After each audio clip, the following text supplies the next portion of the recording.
Voilà, j'espère vraiment que vous passerez de belles journées. Et puis je vous propose de commencer notre assemblée générale statutaire. Donc je vais appeler notre trésorière en place, s'il vous plaît. Elle interviendra après.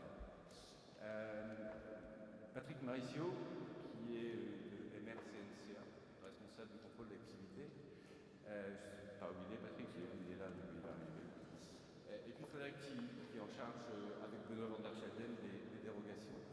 Donc je vous demande tous les trois de bien vouloir venir.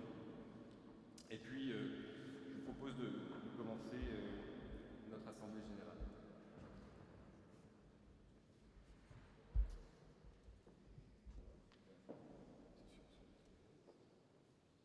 Alors on me pose la question de savoir si vous entendez bien. Oui. Au fond, vous entendez bien? Alors, malheureusement, je ne peux pas baisser le plafond. Ouais. Sans micro, c'est mieux, vous m'entendez?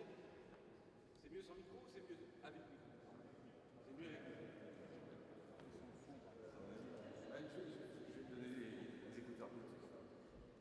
Voilà, donc je vous propose de commencer l'Assemblée générale et on va commencer par une minute de silence pour nos confrères disparus. Je vais vous demander de vous lever et d'observer une minute de silence. Donc on a Patrick Bonte, Michel Gildas, Régis Gourlet et Régis Malpel. Et j'ai voulu mettre une photo de Régis parce qu'il nous a quittés au mois d'août. Monsieur Malpel, on n'a pas trouvé de photo, mais bon, voilà, j'avais envie que Régis soit avec nous aujourd'hui parce que c'est un endroit qu'il connaissait, c'est un endroit qu'il avait aussi conseillé. On avait tenu un campus à Valenciennes et je voulais absolument qu'il soit associé avec nous aujourd'hui.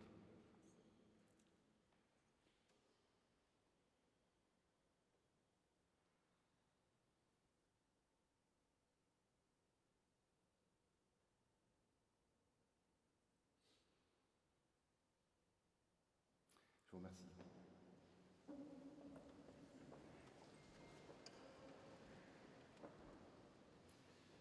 Donc on va commencer cette assemblée générale par le rapport moral. On suivra, ça continuera avec le rapport sur le contrôle d'activité, les dérogations, petite intervention sur la formation par Charlotte et le rapport financier. Alors sur le rapport moral, j'ai voulu qu'on diffuse quelques photos de ce qui est fait tout au long de l'année, parce que ça parle plus que lire un texte, je vous le dirai après si vous le souhaitez, mais je voulais juste vous rappeler un petit peu les différents axes de travail qu'on a mis en place au sein de la CRCC. Il y a trois choses sur lesquelles on travaille, c'est l'attractivité, c'est qu'on a un gros souci de recrutement. Je pense que d'aller vers les jeunes et d'aller leur expliquer ce qu'on fait, c'est notre job au niveau de la CRCC, mais c'est aussi le travail de tout à chacun, de tous les confrères et les confrères, d'aller expliquer ce que l'on fait, quel est le métier, et je pense que le message doit être porté aussi par tout le monde. C'est la première chose, c'est vraiment d'aller vers les jeunes pour essayer de les attirer, que ce soit en tant que collaborateurs, en tant que futurs consoeurs ou futurs confrères au sein des cabinets. La seconde chose, c'est la formation. La formation, on va arriver en plus sur une période où on va avoir le visa de durabilité qui va se mettre en place. Je pense qu'aujourd'hui, c'est incontournable qu'on ne puisse pas se former, qu'on ne se forme pas. Qu'on ne puisse pas se former, on fait tout ce qu'on peut, on met tout en place pour que vous puissiez le faire. De ne pas respecter les obligations de formation qui sont quand même une obligation légale, c'est vraiment l'ADN de notre métier. On ne peut pas exercer notre métier avec un haut niveau de compétence sans être formé. Donc ça, c'est aussi quelque chose qu'on essaye de respecter, de mettre en place, sachant qu'effectivement, tout ce qu'on met en place au niveau des 5 à 7, ce ne sont que des conférences, mais au moins, si vous voulez, vous avez quand même accès à des connaissances. Et puis, le troisième axe de travail, c'est le rayonnement. C'est de se dire, voilà, que peut-on faire au niveau de la CRCC pour qu'on puisse être reconnu, connu. Je pense que ça fait partie de notre travail et on essaye vraiment de le faire de manière le plus large possible, que ce soit au niveau des parquets, que ce soit au niveau des différents intervenants avec lesquels on travaille. Voilà les trois axes de travail que l'on s'efforce de faire depuis 3 ans et qu'on continuera à faire sur la prochaine année de la mandature. Alors juste quelques photos, alors je suis désolé, il y a beaucoup de photos de moi, on n'a pas trouvé, voilà, c'est pas du narcissisme, mais voilà. Donc c'est des rencontres que je fais régulièrement dans les lycées. Alors on le voit sur les réseaux sociaux, Giro Sagnier revient souvent, mais on va à Amiens, on va à Béthune, j'y suis encore allé la semaine dernière. Alors, pendant 1 heure, 1 heure et demie, 2 heures, on a des échanges avec des étudiants qui sont des CG, des SCG, où je présente le métier, où on présente le métier. Et vraiment, quand on leur explique ce qu'on fait avec des exemples concrets, il y a vraiment un retour de la part des étudiants qui est vraiment fantastique, quoi. Quand je pars, j'ai l'impression qu'ils ont des étoiles dans les yeux. Et il y a certaines personnes qu'on a réussi à récupérer alors qu'elles se destinaient, elles étaient parties sur le DSCG, elles partaient sur un autre cursus, sur une autre orientation, et pour finir, on les retrouve en cabinet derrière. Donc je pense que le fait d'aller vers eux, de leur expliquer ce qu'on fait concrètement, c'est pas toujours très, très clair dans la tête des étudiants, c'est vraiment bénéfique pour tout le monde, pour la profession. Et je pense que c'est pas que l'institution qui doit le faire. Je pense que tout le monde peut le faire aujourd'hui, d'expliquer dans l'entourage ce qu'on fait réellement. Dans le rapport moral, si vous l'avez lu, je parlais aussi d'enseignement. Alors, je disais, alors, pour ceux qui l'ont lu, c'était peut-être pas très clair, mais je disais, c'est aussi notre rôle en tant que professionnel de faire de l'enseignement. En fait, j'ai dit ça parce que cette année, j'ai été contacté par une école qui m'a dit, je suis embêté parce que je dois, dans le cadre d'une formation de contrôleur de gestion, je dois organiser 12 heures d'audit, voilà, 12 heures de cours d'audit. Est-ce que vous pouvez me trouver quelqu'un? Donc elle a téléphoné à la compagnie régionale. C'est logique qu'on trouve un commissaire aux comptes qui puisse réaliser cette formation. Et en fait, j'ai trouvé personne.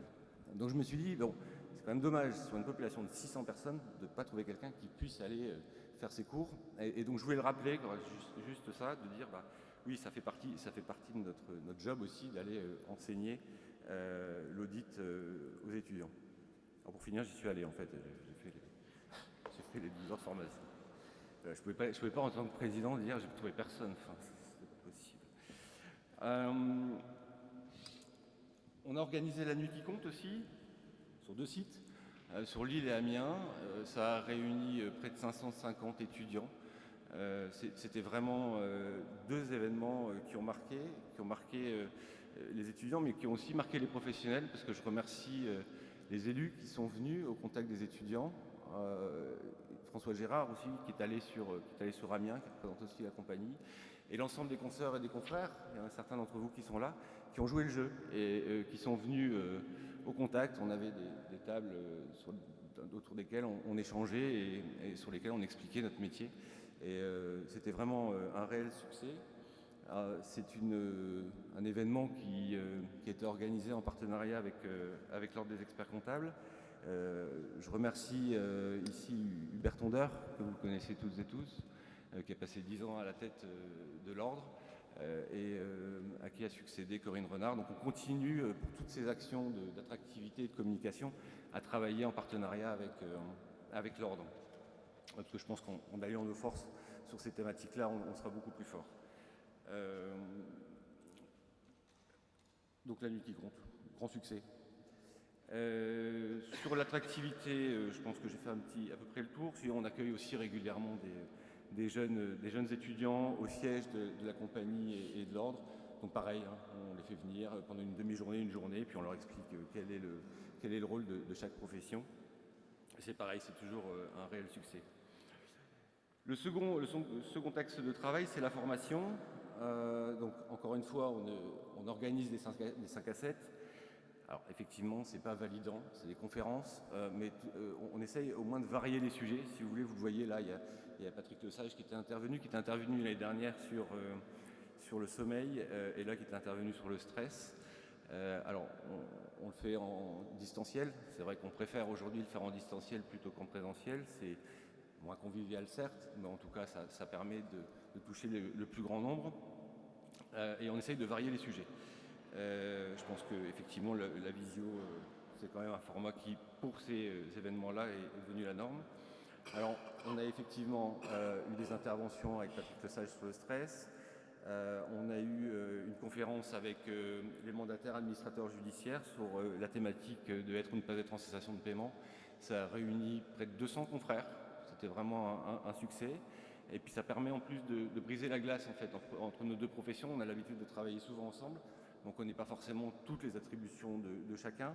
Et donc durant ces conférences, puis avant, après aussi, ça permet d'expliquer un petit peu ce qu'on fait, et tant pour nous que pour eux. Donc là, c'était Gilbert Declercq et Maître Maquignon qui étaient intervenus. Pareil, on a vraiment apprécié, et tout le monde a apprécié. On avait organisé aussi un 5 à 7 avec le H3C sur la taxation des honoraires. C'était la première fois qu'on le faisait au niveau national. C'était le premier 5 à 7 qui avait été organisé. On avait souvent des demandes dans le cadre des conciliations, savoir comment on organisait le paiement, quel était le dossier, comment il fallait le constituer pour le remonter au H3C. Donc j'avais contacté la présidente du Haut Conseil, elle m'avait dit il n'y a pas de souci, on pourra organiser 5 à 7. Donc en début d'année, on avait également organisé ça. Comme je le disais tout à l'heure en préambule, cette année au niveau des universités d'été, vous avez la possibilité de valider vos ateliers, pour ceux qui sont effectivement organisés par la CNCC, etc. Et donc, je pense que c'est aussi une avancée qu'on a pu mettre en place. J'ai aussi, alors je vais avancer, je reviendrai après. Au niveau du rayonnement de la profession, on essaye vraiment de contacter les différents corps de métier, les parquets. Là, on était dans le cadre d'un séminaire sur le rôle des acteurs de la prévention. Alors là, c'était assez atypique parce que, en fait, j'ai reçu, en tant qu'expert comptable, une invitation à participer à cette soirée sur la prévention des entreprises en difficulté, mail qui avait été adressé par l'Ordre des experts comptables à l'ensemble des confrères des Hauts-de-France. Et puis je me suis dit, c'est pas possible, je ne peux pas recevoir cette invitation sans que les commissaires aux comptes aient été invités sur la prévention des entreprises en difficulté. Aujourd'hui, si on n'implique pas les commissaires aux comptes, il y a quelque chose qui ne va pas.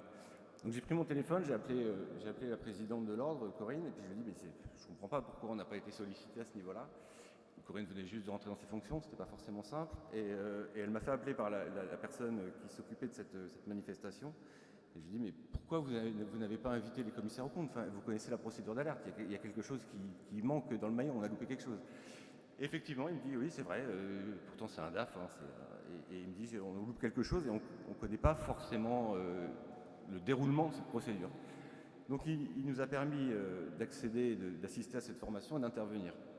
Donc si vous voulez aussi, dans le cadre des actions qu'on peut mener, systématiquement, on rappelle aussi le rôle du commissaire aux comptes dans le cadre de ces missions. Et je me fais fort de pouvoir rappeler l'importance de la prévention que l'on peut mener, nous, dans nos missions. On avait aussi, comme je le disais tout à l'heure, organisé les prestations de serment.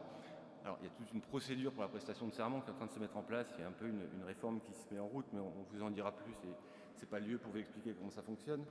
Mais en tout état de cause, on a voulu réorganiser des prestations de serment en physique. Très compliqué auprès de la Cour d'appel de Douai. Par contre, la Cour d'appel d'Amiens est très réceptive au travers de l'avocat général qui est Alain Robert Leroux. Et il nous avait fait vraiment une cérémonie extraordinaire, avec un réquisitoire d'une demi-heure. Enfin, c'était vraiment une très très belle cérémonie. Malheureusement, le nombre de nouveaux confrères et consoeurs qui prêtaient serment n'était pas nombreux, bien moins que ce qui devait être le cas. Et ben voilà, en tout état de cause, on essaye d'organiser au maximum des actions afin d'attirer et de fédérer le plus grand nombre. Je pense que j'ai fait à peu près le tour de tout ce. On avait aussi fait une animation au campus des experts comptables au Touquet en 2022, où Frédéric avait abordé la thématique du nouveau code de déontologie et Isabelle avait animé un atelier SmartVec. Voilà un petit peu tout ce que je peux vous dire sur ce qui a été fait tout au long de l'année. Ça résume un peu mon rapport moral que j'ai écrit. Je pense que comme on le fait dans nos assemblées générales, où on se dit que le rapport, on ne le lit plus trop parce que c'est assez insipide et soporifique, je vous fais grâce de la lecture du rapport moral parce que tout ce qu'il y a dans mon rapport moral, en fait, je viens de le dire en l'ayant illustré. Si ça vous convient, on le fait comme ça. Si vous voulez vraiment que je vous lise le rapport moral, il n'y a pas de souci. Voilà. Mais tout ce qu'il y a dans le rapport moral, on le retrouve dans ce que j'ai dit. Voilà, si vous voulez me poser des questions sur ce que l'on peut faire, ce qu'on fait, ce qu'on continuera à faire, n'hésitez pas, avant que je laisse la parole à Patrick pour le contrôle d'activité. Ça vous convient? Écoutez, je vous remercie.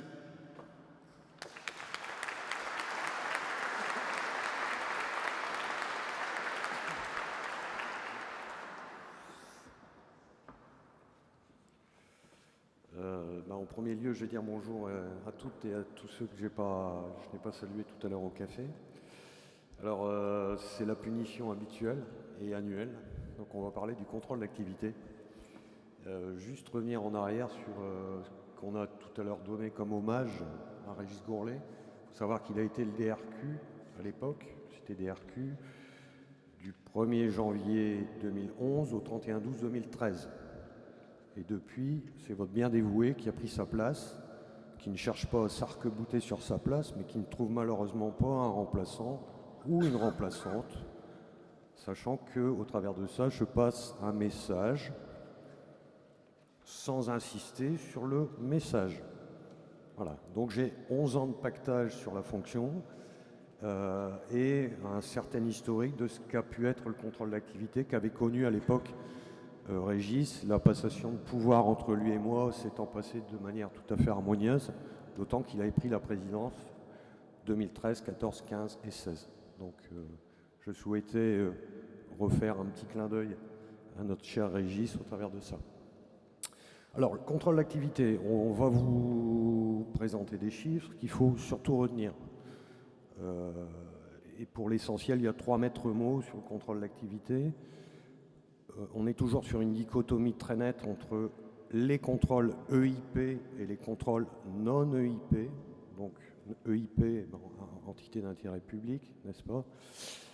EIP, ça ne concerne que le H3C. Ça a toujours été le cas, ça reste bien évidemment une constante jusqu'à ce jour, sachant qu'on va avoir des petites variantes que je vous présenterai juste après. En non-EIP, on a maintenant une cellule du H3C qui est très en place, qui aujourd'hui a une directrice et 3 permanents qui interviennent sur des cabinets notamment de taille significative, ce qu'on appelait les cabinets de taille D, voire E, donc plus de 100 mandats, ou éventuellement sur des cabinets qui présentent des risques ou des difficultés de contrôle qui demandent des spécificités, notamment sectorielles ou en nombre d'associés. Ce qui veut dire que dans ce cas-là, le contrôle est désormais réalisé par la cellule non-EIP du H3C, qui ne s'appelle d'ailleurs plus H3C, mais qui s'appelle désormais la haute autorité de l'audit, donc le H2A. Entre H3C et H2A, même combat. Hein.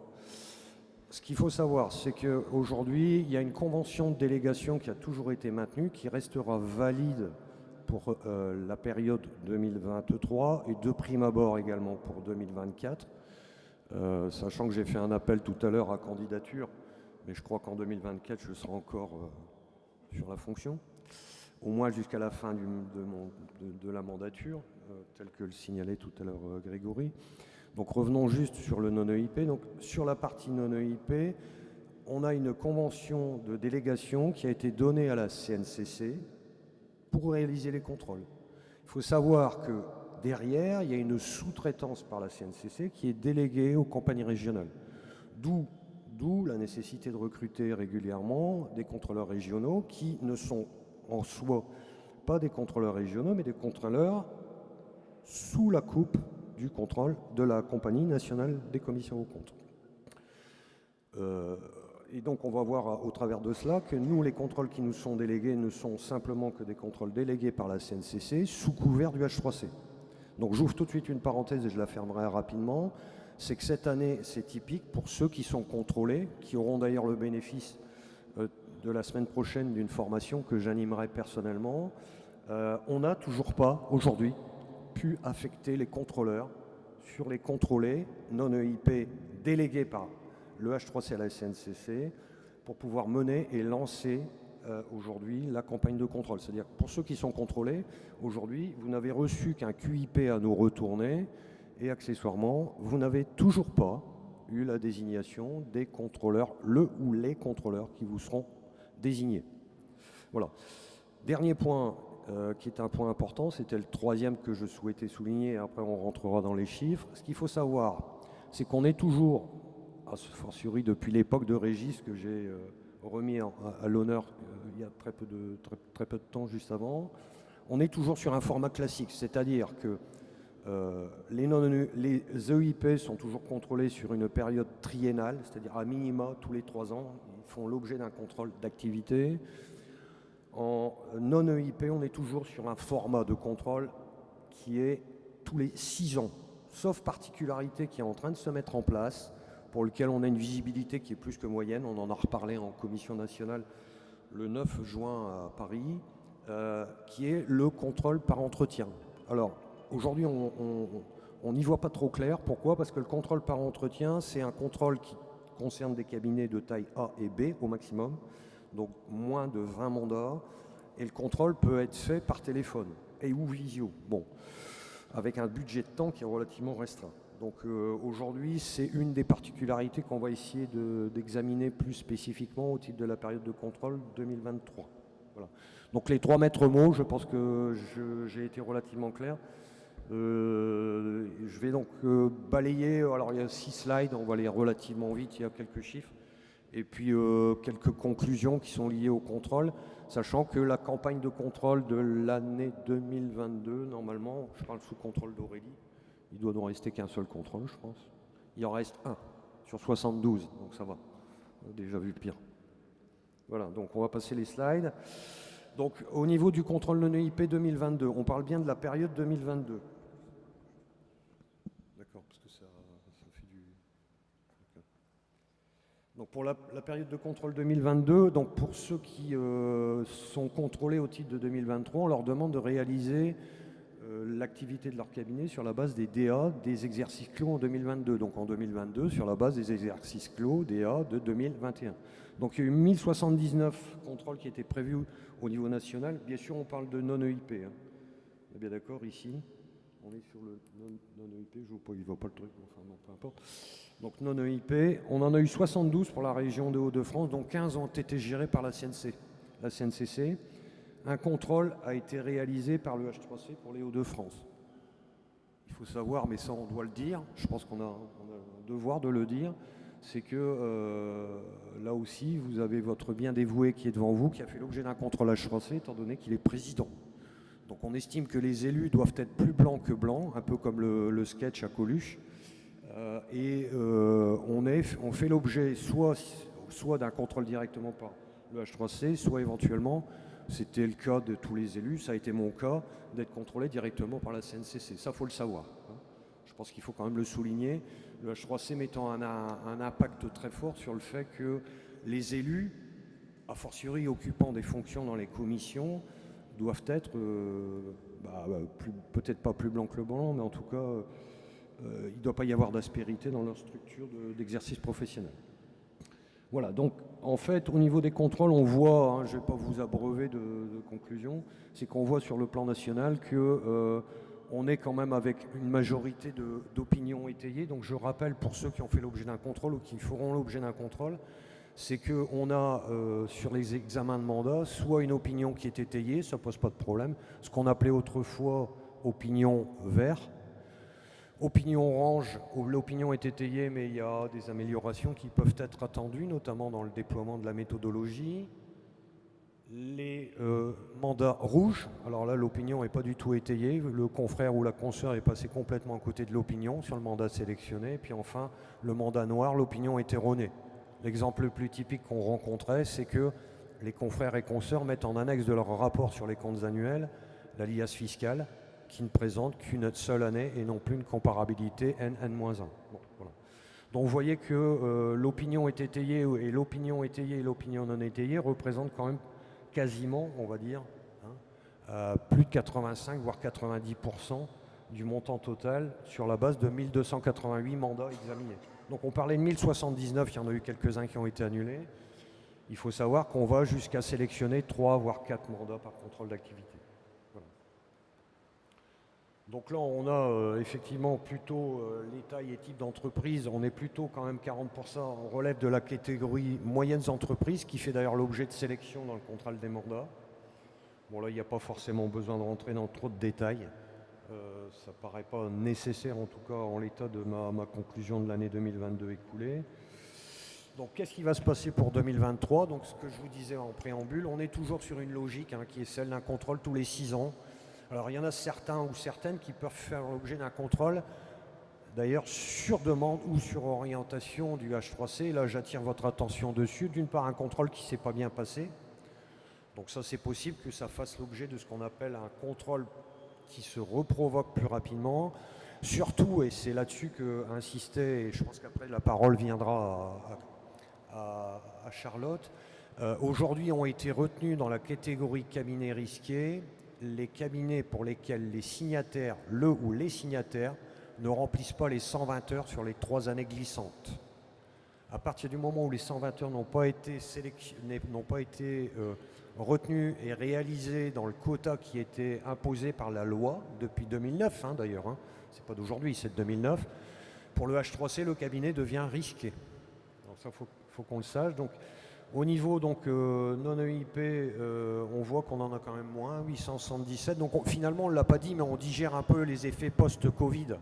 Souvenez-vous qu'en 2020, la campagne de contrôle a été purement et simplement annulée et on a dû rattraper sur 2,21, 2,22. Donc là, on est en train de revenir sur une logique avec 877 contrôles qui sont prévus au niveau non-EIP. Donc 51 pour la région des Hauts-de-France, c'est-à-dire 22 moins que l'année d'avant. 9 qui seront gérés par la CNCC contre 15 l'année d'avant. Et par contre, il y en a 2 qui vont être réalisés par le H3C au lieu de 1 l'année précédente. Voilà. Bon, je pense que j'ai fait le... Ah oui, il y a peut-être juste ça, pardon. Donc les nouveautés au niveau du programme de contrôle, je ne vais peut-être pas insister. Je pense que j'en ai déjà parlé au préalable. Pour ceux qui ont été contrôlés l'année d'avant, il avait été retenu dans les critères de sélection, non pas seulement contrôler des mandats, sachant que si vous faites l'objet de contrôle de procédure dans votre cabinet, c'est que vous êtes à minima 2 signataires. Donc il y a au moins 2 signataires d'une personne morale où vous mettez en commun vos moyens et vos ressources. On estime que vous mutualisez des méthodes qui doivent faire l'objet d'un contrôle dit de procédure. Alors c'est relativement light, mais bon, c'est le cas. Ça reste valable. Par contre, on n'aura plus de contrôle thématique, ce qu'on appelait contrôle thématique, qui n'avait d'ailleurs pas de sens. Et puis donc une suppression de ce qui était les partis politiques, sachant que ce sont des mandats qui sont de taille très très petite, et par contre qui nécessitent l'exercice d'un co-commissariat au compte. Donc l'ANEP 100 a contrôlé sur un parti politique où il y a 10 heures de budget pour les 2 CAC. Inutile de vous dire que c'était tout à fait significatif et très intelligent. Donc on a quand même obtenu du H3C qu'on n'en parle plus.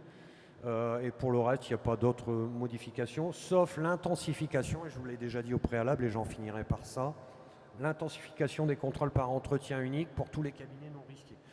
Et ça sera en particulier pour les cabinets de petite taille. Pour l'instant, on n'a pas encore eu les dernières on va dire, précisions venant du H3C, sachant qu'on espère quand même, pour fin septembre, avoir enfin le visa définitif du H3C pour lancer, et pour ceux qui sont contrôlés, leur donner définitivement les contrôleurs qui leur sont affectés et pouvoir prendre les rendez-vous pour réaliser les contrôles. Voilà. J'ai été un peu long. Ça va ? Non. Il y a des questions ? S'il n'y a pas de questions, c'est que c'est clair, je pense. Enfin, je suis à votre disposition après, pas de souci.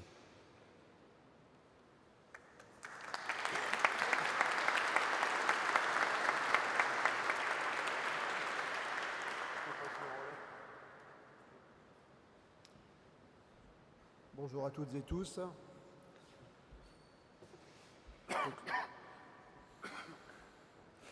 Donc, petit rappel sur les dérogations. C'est les mêmes slides ou quasiment les mêmes slides que l'année dernière. Il n'y a que les chiffres qui vont différer. Donc, rappel, les dérogations. Les dérogations ne sont pas des options. C'est une obligation de faire des dérogations, hormis pour les dossiers, notamment les dossiers associatifs. Donc, chaque région a ses pratiques. La nôtre, en fait, on a eu une petite réunion sur les méthodes dans chaque région. Donc, nous, en tout cas, sur les Hauts-de-France, la dérogation est systématiquement accordée dès que la demande ne dépasse pas 30% de la fourchette basse du barème, et qu'on a un expert comptable. Voilà. Par contre, ça nécessite quand même d'avoir un volume d'honoraires suffisant. Donc, c'est pour ça que la dérogation ne sera pas accordée si on a un volume d'honoraires qui n'est manifestement pas suffisant. Donc la procédure est alors simplifiée, pas de communication du plan de mission, ni des comptes annuels de l'exercice précédent. Donc aujourd'hui, on s'aperçoit qu'on a beaucoup de demandes de dérogation qui sont faites avec des taux horaires très bas pour faire mention d'un nombre d'heures un peu plus élevé. Et on s'aperçoit qu'on a des heures déclarées a priori qui peuvent devenir théoriques. On a vraiment des incohérences sur certains dossiers, sur des demandes de dérogation entre le nombre d'heures affichées et le nombre d'heures manifestement nécessaires pour traiter ce genre de dossier.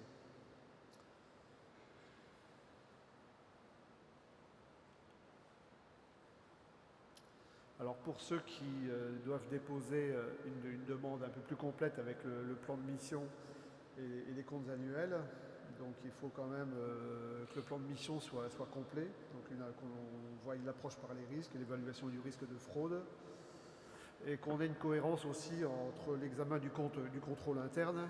Quand je vois des nombres d'heures pour le contrôle interne d'une holding passive, que je vois des 20 heures ou 25 heures pour l'examen du contrôle interne, j'ai parfois quelques doutes sur la véracité des éléments qui sont fournis. Donc la présence d'un expert comptable n'est pas suffisante pour justifier du nombre d'heures. Parfois l'expert comptable a simplement une mission de compilation et donc le commissaire aux comptes ne s'appuie pas sur le dossier de l'expert comptable qui ne fait que la compilation du travail qui est fait sur place par un DAF ou un chef comptable.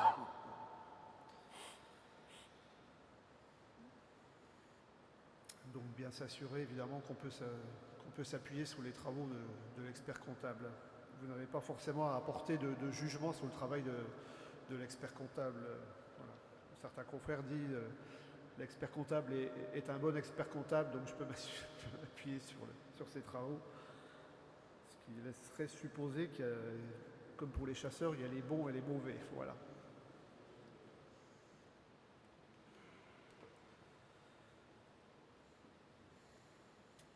Donc une réponse différenciée pour toutes les demandes de dérogation. Bon, vous verrez les statistiques, hein, elles sont quand même très très satisfaisantes. On a un taux d'acceptation des dérogations qui est quand même assez élevé, mais parfois ça passe par un entretien entre le président et le confrère pour examiner avec lui les conditions de sa dérogation.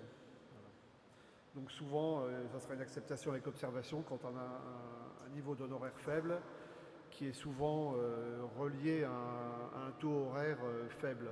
Des taux horaires en dessous de 60 €, ça laisse penser quand même qu'il y a un problème.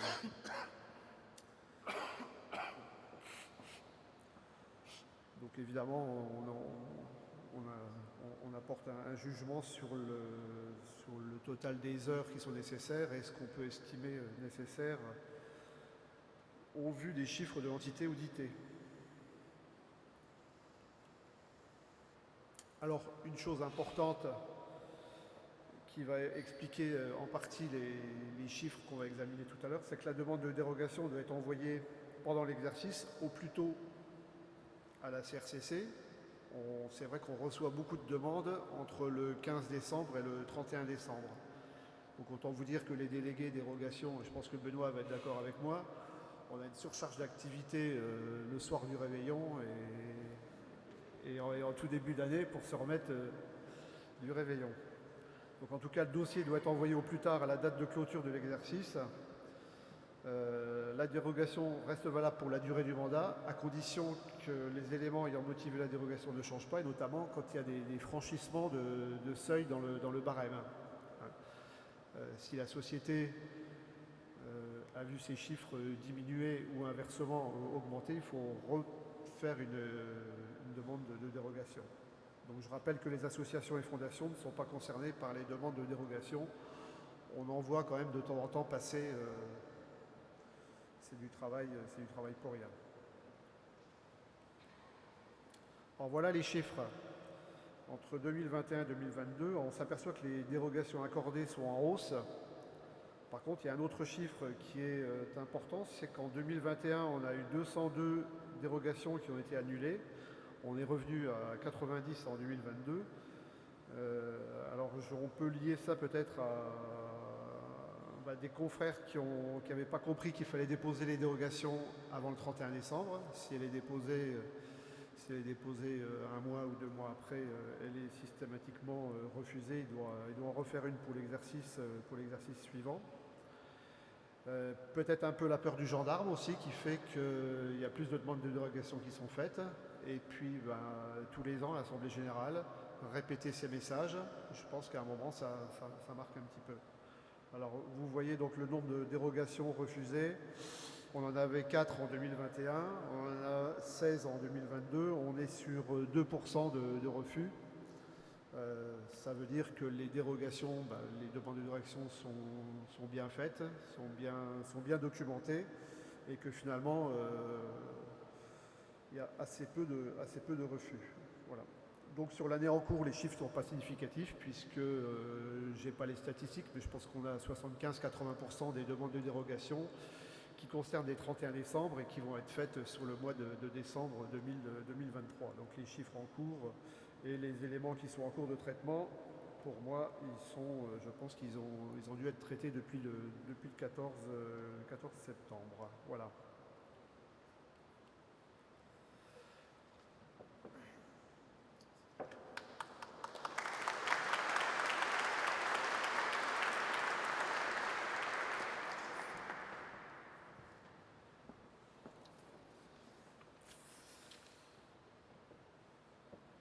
Bonjour à tous. Alors, quelques mots sur la formation. Donc, je rappelle toujours les obligations qui vous incombent en termes de formation. Donc, c'est 120 heures de formation sur 3 ans, avec un minimum de formation de 20 heures annuelles. Et c'est une obligation glissante par période triennale. Il y a peut-être eu à chaque fin de période triennale pour certaines personnes des déconvenues. Sachez que notamment pour les conférences, elles sont limitées à 40 heures par période triennale, ce qui fait que éventuellement il y a des heures de formation que vous pensiez pouvoir valider qui en fait ne peuvent pas être utilisées dans la mesure où vous avez déjà utilisé 40 heures de formation au cours des 2 années précédentes. Alors elles ne sont pas forcément perdues, mais elles sont reportées sur les années suivantes. La CNCC, au niveau du portail, travaille d'ailleurs à une mise en forme, à une lecture des heures qui soit un petit peu facilitée, dans la mesure où vous pouvez alimenter vos formations au fil de l'eau, et normalement, au bout d'un moment, ça permettra de voir le nombre d'heures qui vous manquent pour valider vos heures en fin de chaque période triennale. Juste un petit rappel en matière de formation, donc c'est bien le H3C qui a la responsabilité finale de la supervision et du contrôle de nos heures de formation. La CNCC bénéficie d'une délégation, c'est par période triennale, ça a été renégocié pour 3 ans, là ici en 2023, 2024, 2025. La CNCC donc a cette délégation, et au niveau des CRCC, nous, notre tâche, c'est d'organiser suffisamment de formations. On essaie de faire le maximum pour vous proposer tout ce qui peut être possible, et on fait un suivi quantitatif uniquement de vos formations. Donc nous, on ne valide aucunement le suivi de ce que vous faites ce que vous voulez, ça c'est dans le cadre du contrôle d'activité que ça a lieu. Nous, on se contente de surveiller le nombre d'heures et savoir s'il est bien respecté par période triennale. Bon, sachez que dans la région, on suit à peu près les statistiques nationales, c'est-à-dire qu'on doit avoir à peu près 60% des confrères qui respectent leurs obligations. Bon voilà, ça en fait quand même toujours 40% qui ne les respectent pas. Juste un petit focus pour faire un retour sur l'offre de formation CNCC. Donc la CNCC, elle développe énormément de modules de formation. Elle s'adapte un petit peu aux particularités. Donc il y a plus en plus de formations qui se font sous forme de webinaire, il y a plus en plus de formations en distanciel. Sachez que les formations CNCC, vous avez le droit évidemment de les suivre en région, mais partout ailleurs, si elles sont organisées en distanciel, vous avez le droit de les suivre, hein, il n'y a aucun souci là-dessus. Et donc voilà, il y a de plus en plus de modules de formation sur des formats qui sont devenus plus courts. C'est pour ça que par exemple aujourd'hui, tous les ateliers formation que vous allez suivre vont vous permettre de valider des heures de formation et non pas des heures de conférence, puisque vous avez dû remarquer qu'on vous avait fait compléter sur Ginus toutes ces heures de formation, et donc en fin de chaque formation, vous allez avoir un questionnaire de satisfaction, vous allez avoir une validation des tests, enfin un test de validation qui vous permettra donc de valider des heures de formation et non pas de conférence comme on faisait précédemment. Voilà, donc 150 modules de formation, normalement vous devez pouvoir trouver chaussures à votre pied. Je pense que c'est tout ce que j'avais à dire sur la formation, donc ça fait un peu une drôle de transition. Et s'il n'y a pas de questions, je passe à la partie financière puisque je porte les deux casquettes. Charlotte, je me permets juste d'intervenir sur une chose et je rebondis, je ressouligne deux fois, pas une fois, deux fois. Faites bien attention entre les heures que vous déclarez sur le portail Aglaé et les heures qui sont retenues. Le flottement entre les deux, c'est le fameux plafonnement des 40 heures sur les 3 ans qui ne donne pas lieu effectivement à une validation. Sachant que, à la différence de ce que vient d'expliquer Charlotte, même les ateliers de 1h30, là, vous aurez un test d'évaluation à la fin. Alors, bien sûr, les formateurs vous aideront, pas là non plus pour faire un truc prof-élève, mais faites bien attention entre le déclaré et le retenu. Le H3C ne connaît qu'une seule chose, ce qu'il retient. Le déclaré, il s'en fout. Vous pouvez déclarer 360 heures, le retenu, c'est ça qui fait foi. D'où d'ailleurs, dans certains cas, des contrôleurs qui n'avaient pas respecté, alors accrochez-vous bien, qui étaient à 106 ou 108 heures, pour 120 heures retenues, le H3C les a dégagés. Ils ne peuvent plus être maintenus dans les fonctions de contrôleurs délégués de la compagnie régionale. C'est pour vous dire à quel point on pousse le bouchon assez loin de la part du H3C. Donc je n'insiste pas dessus pour vous mettre, je veux dire, une pression inutile, mais c'est surtout pour corroborer ce que vient d'expliquer Charlotte. Et j'insiste vraiment sur ce fait-là, d'autant que c'est un des critères pour basculer le cabinet du non risqué vers risqué pour le H3C.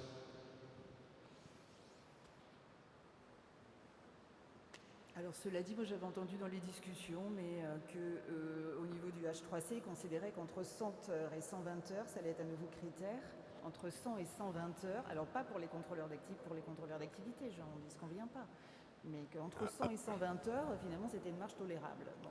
Alors on était deux à la dernière commission nationale du contrôle d'activité, quand la question a été évoquée, moi et Marc Ferraud, donc c'est le DRQ de ex-Bastia, au Péting.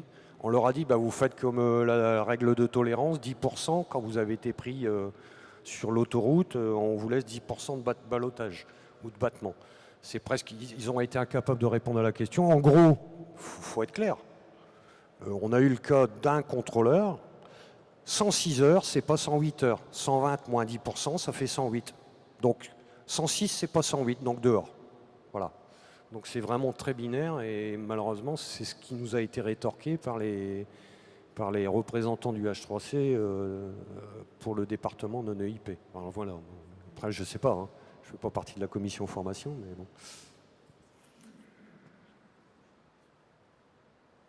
Alors, est-ce que vous avez des questions au niveau de la formation sinon? On passe à ce moment-là au rapport financier. Alors, quelques chiffres toujours au préalable au niveau de la CRCC. Donc, il y a 919 membres, il doit y avoir 600 personnes physiques et le reste, ce sont des personnes morales. Cette année, au cours de l'année 2022, on a eu 32 nouveaux inscrits, donc on peut toujours s'en féliciter.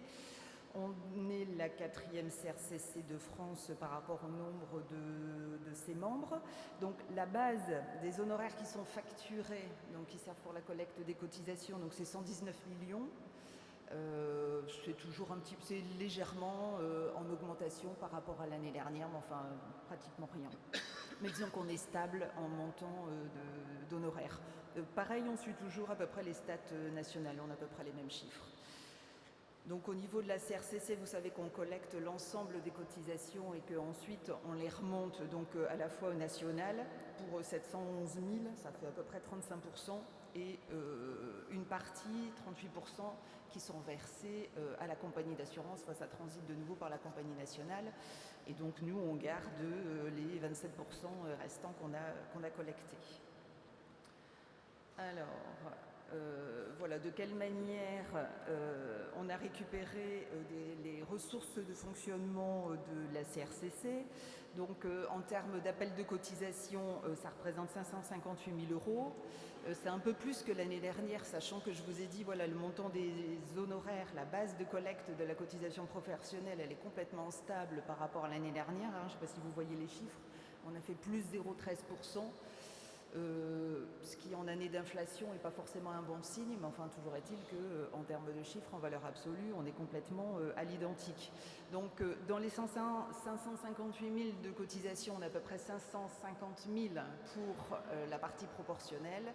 On a 46 000 pour les cotisations fixes, là les 50 € qu'on vous demande par personne inscrite. Et après, on a 10 000 € qui correspondent à la facturation du portail qu'on vous refacture et qu'on reverse ensuite au national. Les autres sources de financement de la CRCC, c'est 35 000 € qui nous viennent de la CNCC pour l'organisation des formations. Donc à chaque fois qu'on organise des formations, on a une restitution de la part du national.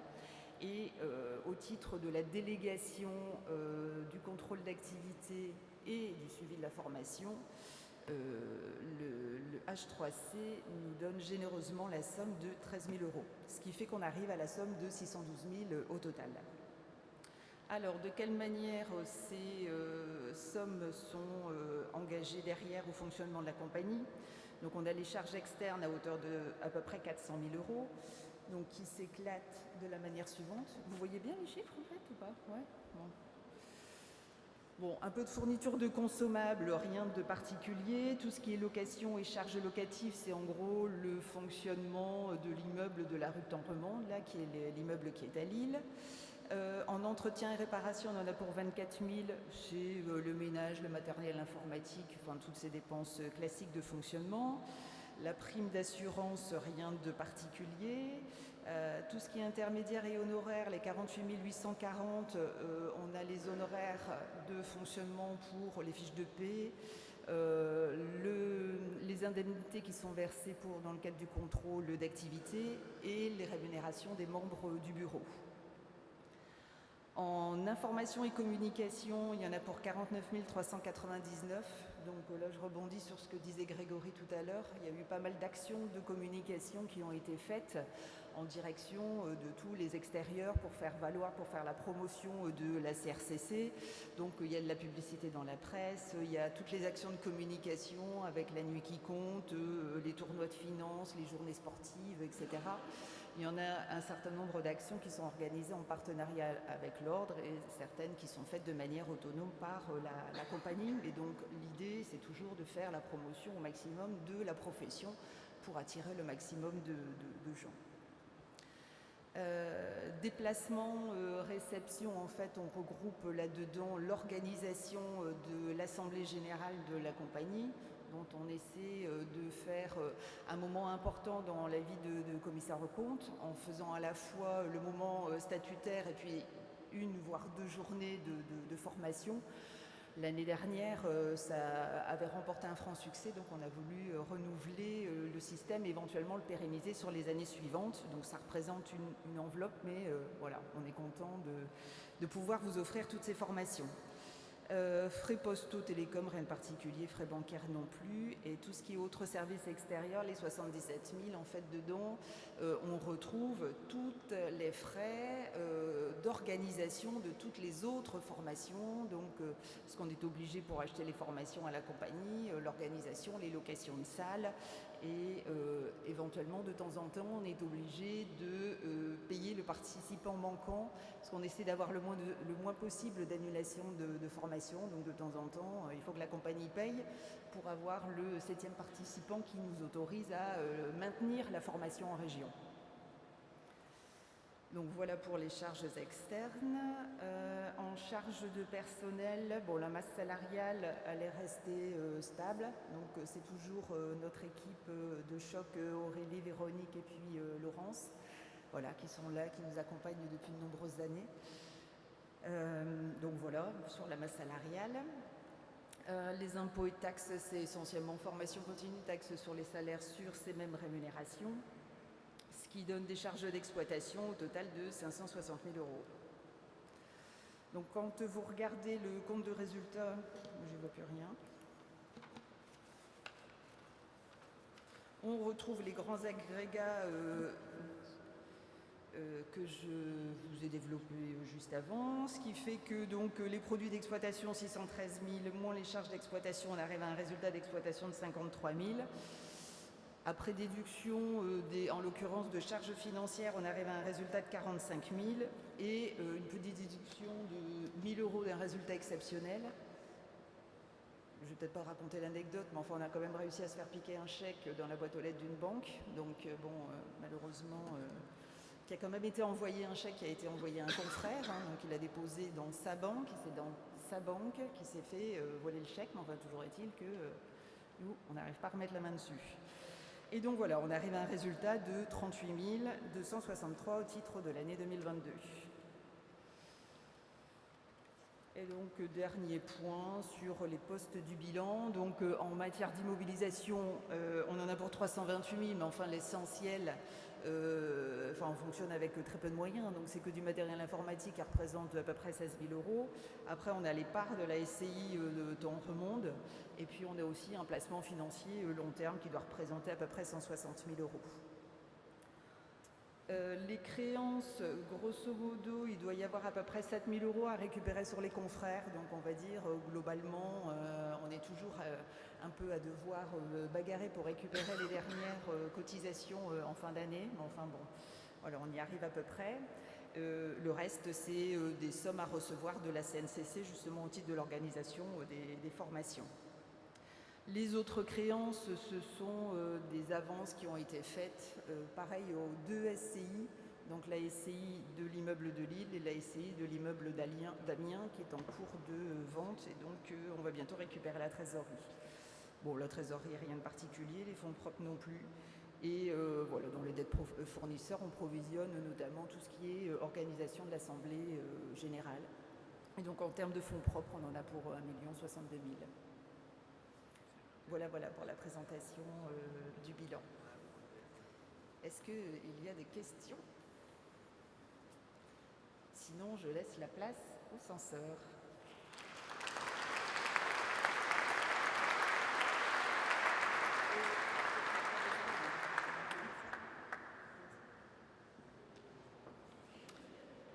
Bonjour à tous. Merci Monsieur le Président, merci Madame la Trésorière pour la transparence dans l'ensemble des questions que nous avons pu vous poser durant le contrôle des comptes de la compagnie. Également merci à Aurélie pour sa fonction support et la communication des éventuels documents que nous lui avons demandés.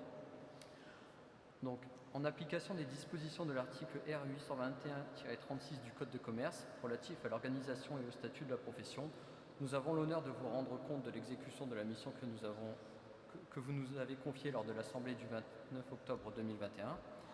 L'examen et la vérification de la comptabilité de la compagnie régionale établie pour l'année civile 2022, qui fait apparaître un résultat net de gestion positif de 38 263 € nous permettent de vous certifier sa régularité et sa sincérité, ainsi que sa parfaite concordance avec les pièces et documents justificatifs qui ont été mis à notre disposition.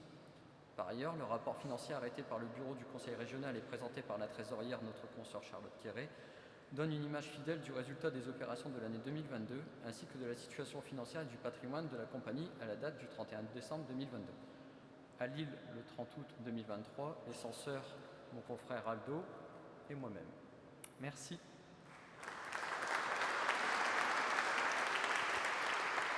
Merci David, merci Aldo pour vos travaux. Merci à tous les trois. Maintenant, il faut donc approuver le rapport moral et le rapport financier. Alors je vais vous poser la question classique. Qui s'abstient pour le rapport moral? Qui vote contre? Je vous remercie. Pour le rapport financier, la même question. Qui s'abstient? Qui vote contre? Merci beaucoup. Donc les comptes sont approuvés à l'unanimité. Je vais vous demander maintenant d'affecter le résultat. Donc on vous propose de l'affecter en report à nouveau. Qui s'abstient? Qui vote contre? Je vous remercie. Et puis, il y a une dernière résolution, à savoir le renouvellement d'un de nos censeurs qui est Aldo, puisque Aldo arrive à la fin du mandat. Je crois qu'on a une consoeur qui se propose, qui est Justine Cousin. Est-ce que Justine, c'est OK pour toi? Parfait. Donc, je vous propose de l'accueillir et de la remercier. Un grand merci à vous toutes et tous, un grand merci à vous trois, à l'ensemble des élus qui sont ici présents. Je pense qu'on a besoin effectivement de la présence de chacun aujourd'hui, mais aussi au quotidien pour continuer à faire avancer notre CRCC, notre profession. Et puis il ne faut pas oublier aussi nos permanentes, puisqu'on est quand même une CRCC de taille quand même assez importante. Et je rappelle ce qu'a dit Charlotte tout à l'heure, on est à 2,6 ETP. Pour faire fonctionner une CRCC comme celle-là et organiser des manifestations comme on est en train de le faire. Donc je voudrais juste que vous puissiez les remercier en les applaudissant. Merci pour elles. Alors, s'il n'y a pas de questions, parce qu'on est un peu en retard sur l'horaire, mais on se tient à votre disposition si besoin, je vais vous proposer de rejoindre vos ateliers. Alors pour l'actu juridique et normative, c'est dans la chapelle, c'est ici. Donc ceux qui suivent cet atelier, vous ne bougez pas, ça va arriver. Pour l'atelier numéro 2, les nouvelles normes de déonto, salon le 15, qui n'est pas le 15 de France, mais je pense que c'est plutôt par rapport à Louis XV. En atelier 3, l'outil de diagnostic, salon Ronel. Diagnostic version 3.0 salon Eno et la gestion du stress au salon ESCO. Ouais, c'est en bas. Bonne continuation à toutes et tous, à tout à l'heure.